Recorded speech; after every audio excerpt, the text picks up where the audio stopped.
এখন আমি সাধারণ সম্পাদক পদের ফলাফল ঘোষণা করছি। সাধারণ সম্পাদক পদে মোট ভোট পড়েছে 23টি। মোহাম্মদ ইব্রাহিম হোসেন মুন্না তিনি ভোট পেয়েছেন 7টি। মোহাম্মদ ইব্রাহিম হোসেন মুন্না তিনি ভোট পেয়েছেন 7টি।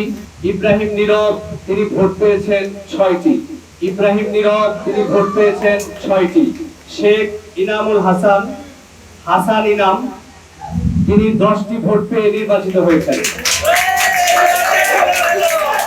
বৈষম্যবিরোধী ছাত্র আন্দোলনের প্রথম কাউন্সিলের সাধারণ সম্পাদক পদে শেখ ইনামুল হাসান হাসান ইনাম 10টি ভোট পেয়ে সাধারণ সম্পাদক পদে নির্বাচিত হয়েছেন।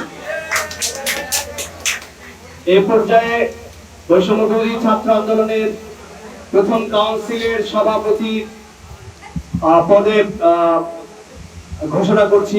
ফলাফল ঘোষণা করছি। সভাপতি পদে মোট ভোট পড়েছে 21টি। প্রার্থিতা করেছেন 2 জন, রশিদুল ইসলাম ওরফে রিফাত রশিদ এবং মোহাম্মদ জাকির হোসেন মঞ্জু। জাকির হোসেন মঞ্জু মোট ভোট পেয়েছেন 5টি।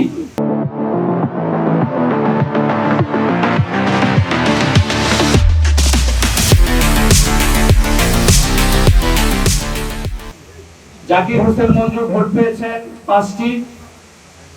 রিফাত রশিদ তিনি 16টি ভোট পেয়ে সভাপতি পদে নির্বাচিত হয়েছেন। রিফাত রশিদ 21টি ভোটের মধ্যে 16টি ভোট পেয়ে বৈষম্যবিরোধী ছাত্র আন্দোলনের প্রথম কাউন্সিলে সভাপতি পদে নির্বাচিত হয়েছেন। আমাদের ওভারঅল যে রেজাল্ট, শুধু বিজয় প্রার্থীদের নাম ঘোষণা করছি। বৈষম্যবিরোধী ছাত্র আন্দোলন কেন্দ্রীয় কাউন্সিল 2025 কেন্দ্রীয় কাউন্সিলের নির্বাচিত যারা হয়েছেন 4টি পদে তাদের নাম ঘোষণা করছি। 21টি ভোটের মধ্যে 16টি ভোট পেয়ে সভাপতি পদে নির্বাচিত হয়েছেন রশিদুল ইসলাম ওরফে রিফাত রশিদ। সাধারণ সম্পাদক পদে 23টি ভোটের মধ্যে 10 ভোট পেয়ে নির্বাচিত হয়েছেন শেখ ইনামুল হাসান ওরফে হাসান ইনাম। সাংগঠনিক সম্পাদক পদে 23 ভোটের মধ্যে 19 ভোট পেয়ে নির্বাচিত হয়েছেন মইনুল ইসলাম। মুখপাত্র পদে 23 ভোটের মধ্যে 17টি ভোট পেয়ে নির্বাচিত হয়েছেন সিনথিয়া জাহিদ আয়েশা।